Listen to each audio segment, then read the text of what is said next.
You know, as a police officer, I'm compelled to make this video.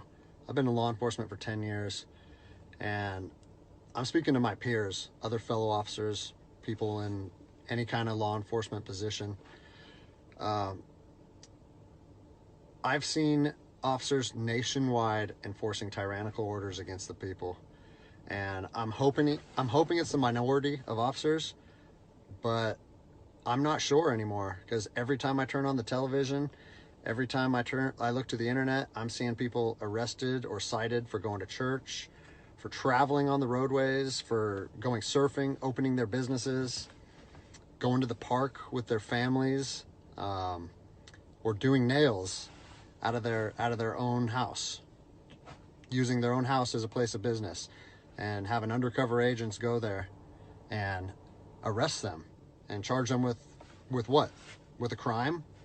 I don't know what crime people are committing by doing nails in their own house, but we're seeing this more and more and more, and we need to start looking at ourselves as officers and thinking, is what I'm doing right? Now, I want to remind you that regardless of where you stand on the coronavirus, we don't have the authority to do those things to people just because a mayor or a governor tells you otherwise. I don't care if it's your sergeant or your chief of police. We don't get to violate people's constitutional rights because somebody in our chain of command tells us otherwise. It's not how this country works. Those are de facto arrests. You know, we're violating people's rights and taking money from them, or even worse, arresting them and depriving them of their freedom when they are exercising their constitutional rights. So let's talk about that. Let's read something right here off of the Declaration of Independence. All men are created equal. Among these, we have the right to life, liberty, and the pursuit of happiness. That to secure these rights, governments are instituted among men, deriving their power from the consent of the governed, meaning our power and any government official's power is derived from the people. Okay? We don't hold power over our citizens.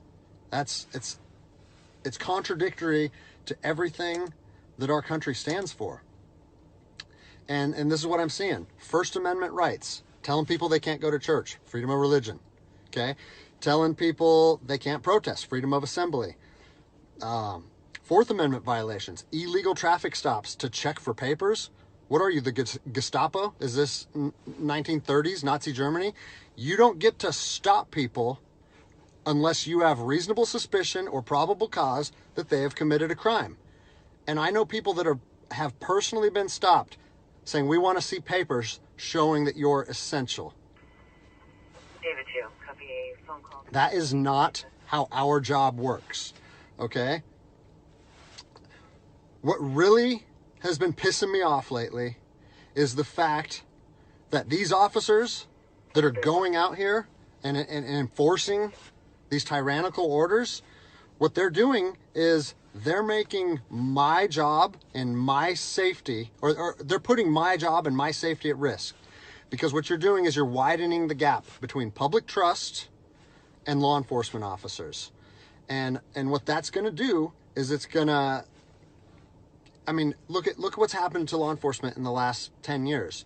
Less and less public trust, and more often than not, that is a result of isolated incidents that get blown out of proportion. They're not isolated anymore. They're happening every single day.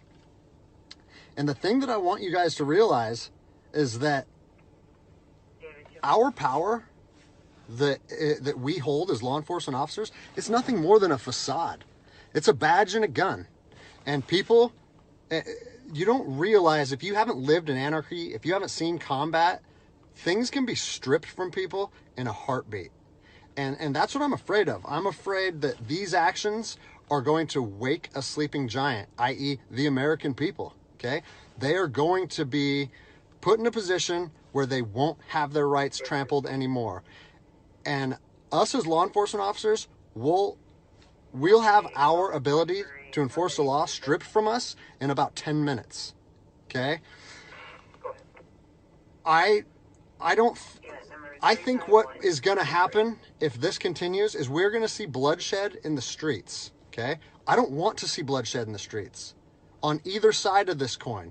I don't want to see fellow officers get injured or killed, and I certainly don't want to see citizens get injured or killed. And I promise you, most of you out there doing these tyrannical acts against our citizens, you're not ready for combat. You're not mentally or physically ready for combat in the first place. I promise you, you don't want to go through that, and I hope I never have to go through that again. You don't get to just say, well, I'm doing this because I was told to do so, or I'm following orders, or I need to keep this job. Guess what? I need to keep this job more than anybody. I have 3 young children. I have 2 houses. Like, I have the same sob story that the rest of you guys have. But my personal choices and my living arrangements, no matter what they are, don't allow me to trample on people's rights. And I don't understand why that concept is so hard for people to understand. Listen, you need to stand up for what's right. You need to, if you're part of a department or an agency that is asking people or asking their officers or their deputies to impose on people's rights and infringe on their freedoms, you need to step up and say, no, that's not me. That's not what I signed up for, and that's going against my oath. And if that costs you your job, so be it. At least you'll be able to look at yourself in the mirror at night. I've already expressed this to my department. And luckily for me, I come from a department that I feel like my chain of command shares my view, but I don't care what department you're part of or what your chain of command thinks. You don't get to trample on people's liberty. And so, as a special operations veteran, I've fought on the streets of Iraq under the U.S. government's guise of freedom. And I'm telling you what, the American people are going to you are going to wake a sleeping giant, and they are going to fight 10 times harder for their freedom on their soil than anything you've ever seen before. And if that's something you're willing to face, then keep trampling on people's rights. But I promise you, the American spirit of defiance is going to rise again, and it's going to be a big problem for our country. So I'll leave you with this, something that I learned as an E-nothing in the Army.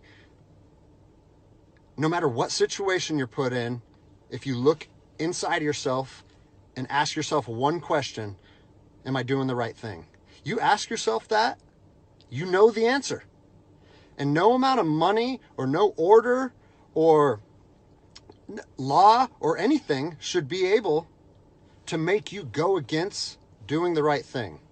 So I'm imploring officers to look inside themselves and ask themselves, is this what I want to be doing to my citizens?